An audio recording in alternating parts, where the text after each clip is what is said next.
So there is one idea which I had also discussed with Venu earlier, who is the other architect on the panel today, is that in this whole transformation business which we are talking about, which is to do with city infrastructure, and ultimately we are talking about making better built environment, which is not just from the real estate perspective and returns on your investment, but also the other needs which we are talking about. So how do you see an architect becoming an integral part of this development process?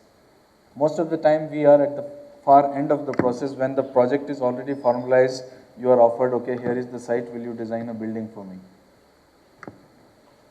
Well, first, at the outset, I just want to remember the India Habitat Center, done by Joseph Allen Stein, Sangat by B.V. Doshi, Laurie Baker's works, good works of architecture by many others, who are all landmarks in their own right in the landscape of Indian architecture. They are all seminal punctuations in their own way.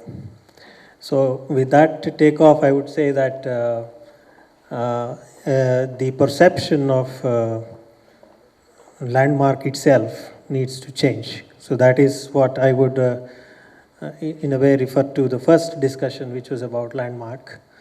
The second thing is regarding the engagement of architects with the public realm. I think that is the larger question, and how do we engage with the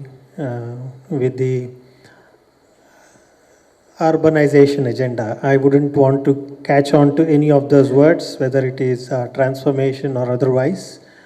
But there is a big thrust now on urbanization because it's giving good GDP.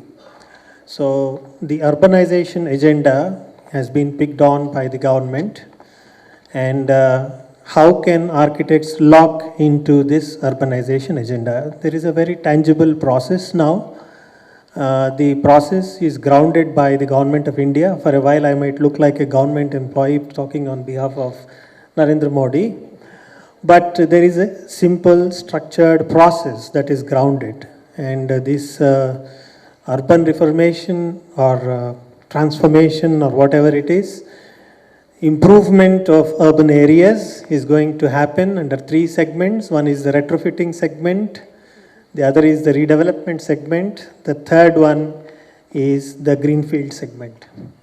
The retrofitting segment is going to substantially deal with infrastructure upgrade of 500 acre plus. The redevelopment segment is going to look at 50 acre plus of redevelopment of urban land parcels, and architects can constructively engage with the redevelopment projects. And the greenfield projects are new city extensions, where new city extensions will be funded by the central government. So in tangible terms, these are the domains in which architects are going to find their engagement in future. And this also means a new challenge in the way they would engage with them. And there is nothing very abstract about smart cities. For a while, if we remove that word smart, the definition given by the government is to improve urban areas and quality of life of urban people by leveraging on digital technologies, by leveraging on best urban practices, by leveraging on PPPs, by leveraging on good governance. So in a way, we should say that there is first time an initiative, a seminal initiative to look at urban areas and improve them. And we should probably look at it with a positive attitude that these are the slots in which we are going to work. And we are going to work at a level of a participant in larger groups. Neither the builder, nor the architect, nor the government are going to be in any vertical hierarchy. There will be lateral working systems, lateral platforms in which specialists are going to interact. And this is where architects are going to work. So this is the tangible realm at which architects can engage in the urban process. The second level at which architects can engage is at the level of visionaries, with which we are all very passionate about, and that is at the level of policy. Now, it is the first realm is at the realm of action. The second level is at the realm of policy. Like we had Korea, who was the the chairman of National Commission of Urbanization. And it is also very important that architects engage at the level of policy as visionaries, because unless the concept is set right, the working drawings will be boring. So I think it's very important that engagement with policy making is also critical to architects, and definitely they are equipped to do that. So I think at both levels, architects have a role to play at the level of policy and at the level of action in these definitive slots that are going to be launched by the government.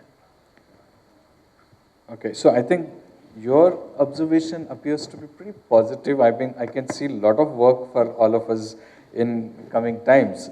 And I think this is what the slogan was given to all of us last year about, so-called Achhe Din. So let's hope that we all really look forward to this Achhe Din. So coming back to this whole transformation, so I'll just ask another area which we all feel is the transformation is really required is the quality of services or cities or buildings or technology that we need to improve upon. Because that, I guess, somewhere is at a universal level or at a, where comparables, right?